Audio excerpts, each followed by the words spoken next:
Hello fellow YouTubers, here's a update on the Enfield progress. It's now into mid-December 2011. I didn't get, had someone asking about, hey, how am I doing on the progress, but here in Canada we tend to come out of hibernation mode, garage mode, and get out and enjoy the summertime, which is what we did. And for me, working on the bikes really happens starting kind of at Christmas, over the Christmas holidays, January and February.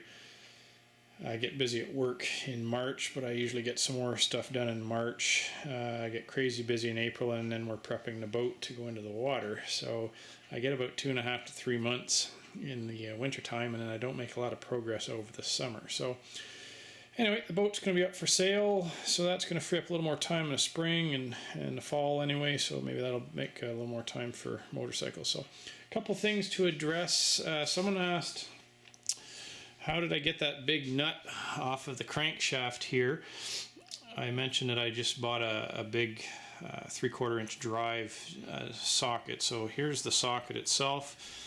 I just measured up the nut with a vernier and then got to the right size. So it's a 2 inch and 1/16 socket, and then all I did was this nipple stud comes out of here, and the nut was on here, and this just slid right over top, and I managed to crank that out quite easily. I used the impact wrench. So actually no, I didn't use the impact wrench. I just blocked the connecting rods on the top of the block, and off it came. So that was so there it is for the gentleman that was asking. It's just a 3/4 inch drive impact socket, and then I measured up the size at 2 1/16, and Bob's your uncle. So I can now use that for other things, as I do have a 3/4 inch drive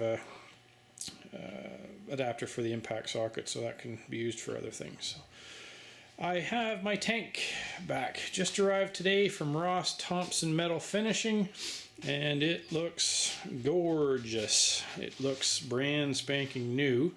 I never did actually see it new, so maybe it's even better than new for all I know. It probably is. So Ross stripped it, or sent it out to the platers. There was a small ding in it. It wasn't too serious, so Ross is the expert at repairing the dings. So he repaired the ding, sent it out to his plater. They stripped it down. It did have some fairly deep pitting, but they were able to salvage the tank. But it did take more copper plating than expected, so the price was a little bit more than quoted, but well worth it. So they did multiple layers of copper plating, built it up nicely, and then did the chrome on top. And then he sent it out to his painter, put the nice red paint stripe and the black pin striping, the black paint around the neck, and runs right underneath as well. If we lift this up, the chrome on the bottom and paint up through the channel. Looks beautiful. And then Ross finishes it off with a coating inside the tank, POR 15, which seals up the tank. There were actually 2 leaks in the tank. He actually repaired the leaks before he sent it out to the platers, and then he's also coated it with POR 15. So the tank is now ready to roll. That's the first bit on the bike that's been refinished. So I will now bundle that up. It's very pretty, but it's going to get bundled up and set aside until we're probably almost at the finishing stages. So I managed to do one small project. I got the swing arm separated off the frame, and it's pretty much ready to head out to the sandblasters. I got the steering neck and the steering assemblies all pulled apart, etc.